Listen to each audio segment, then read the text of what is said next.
manfaatnya mandi malam itu seperti itu.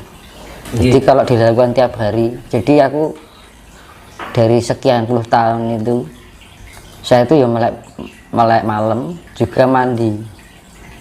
Jadi pokoknya jam 12 malam ke atas, jam 1, jam 2, jam 3 kan gitu. Selama berapa tahun?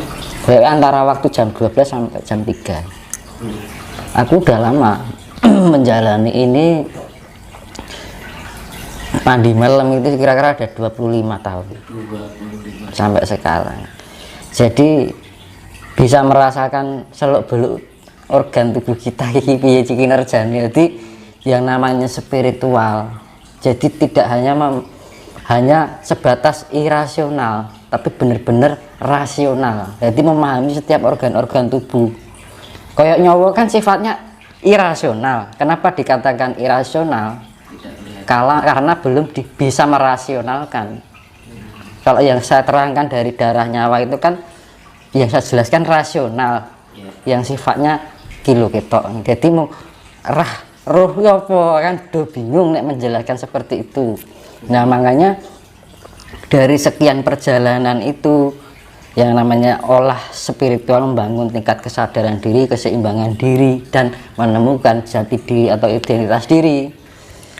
Makanya dengan itu kita bisa menemukan manfaat-manfaat dari organ tubuh kita dan bagaimana cara mengaktifkannya kan gitu, dari sifat pasif menjadi aktif. Makanya hanya dari lahir dibawakan indera kelima, diberikan indera keenam.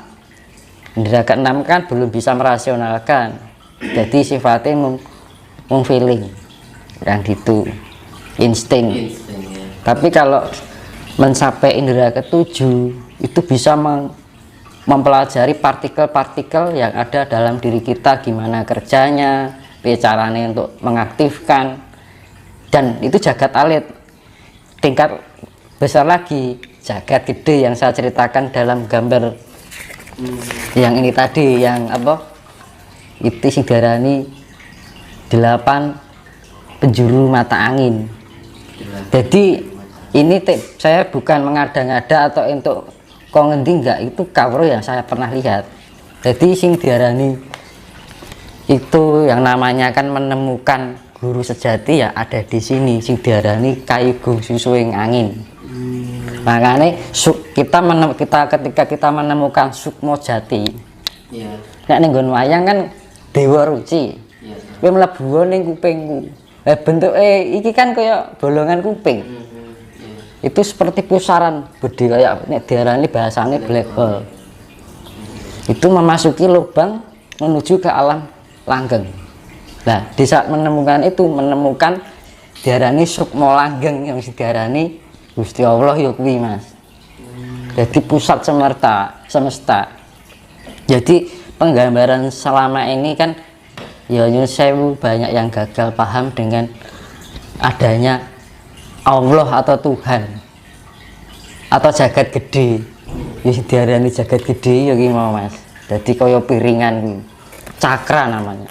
Cakra semesta. Cokro makanya diarani cokro itu kan pusat memusar pada titik itu. Makanya kita punya cakra untuk menuju cakra gede.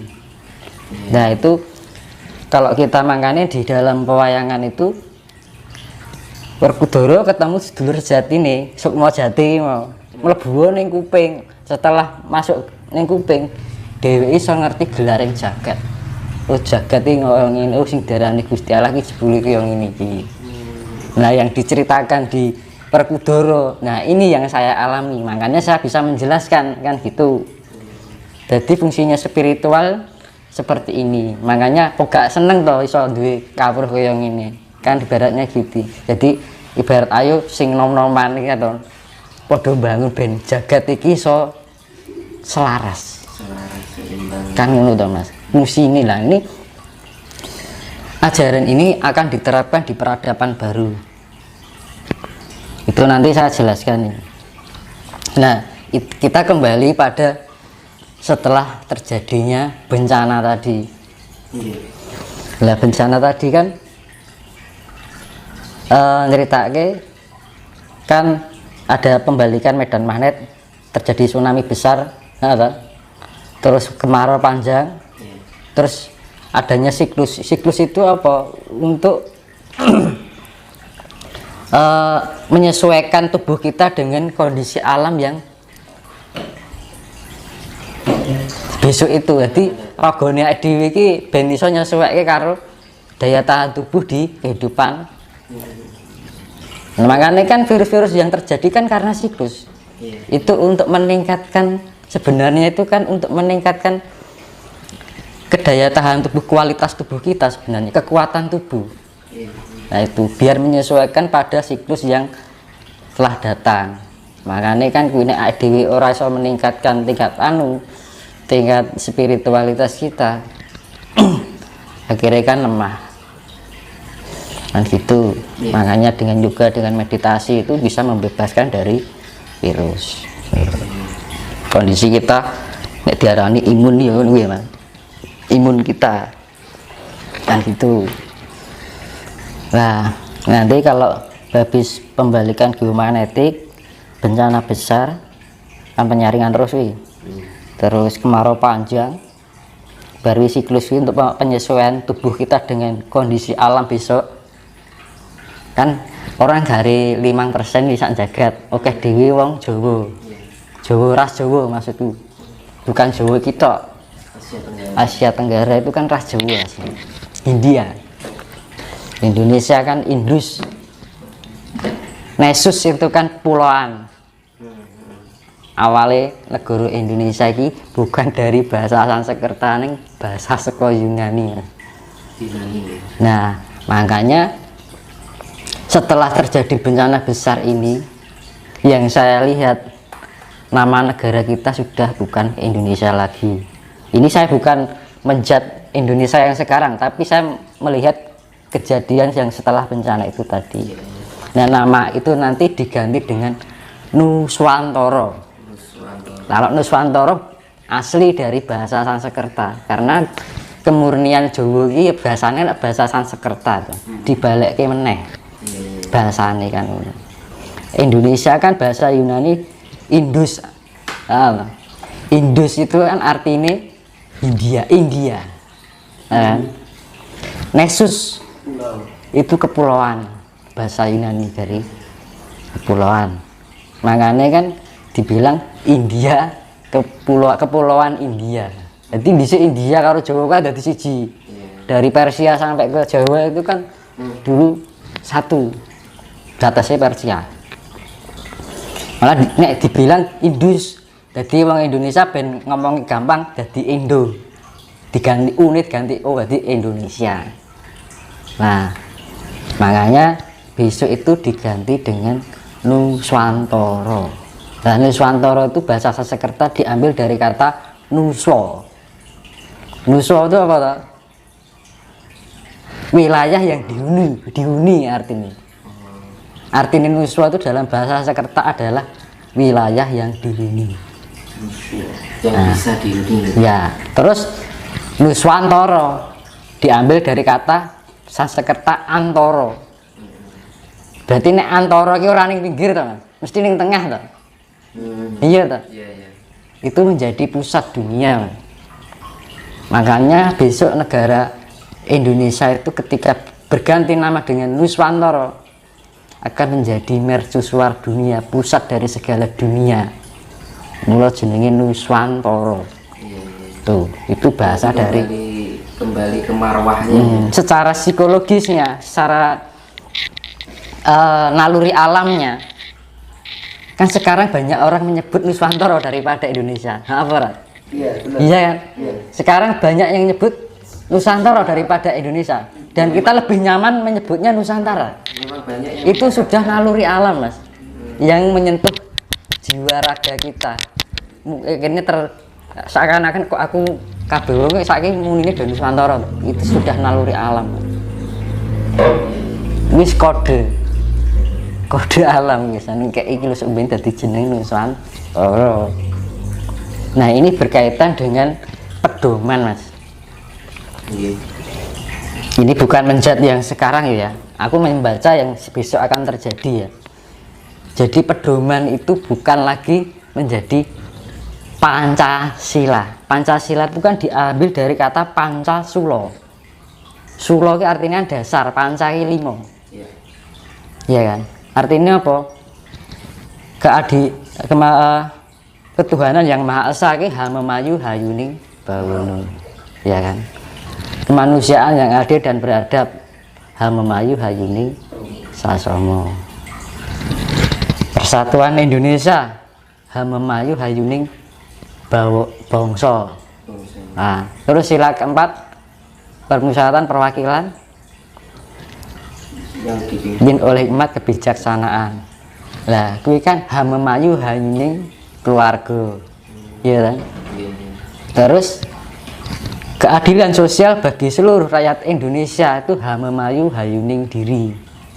Kan dibilang keadilan. Yang kita jelaskan tadi, yang aku jelaskan tadi kan menuju keadilan, keadilan di dalam diri kita, membangun spiritualitas dalam diri kita. Akhirnya timbul keseimbangan, kedamaian, sifatnya adil, keadilan. Nah, bagi seluruh rakyat Indonesia berarti kan setiap umat atau setiap pribadi seseorang berarti hamemayu hayuning diri. Nah, karena di zaman besok ada pergantian nama di Indonesia ini menjadi Nuswantara, kan gak mungkin toh Persatuan Nuswantara kan wagu. Jadi Nuswantara itu besok mewakili dari segala bangsa.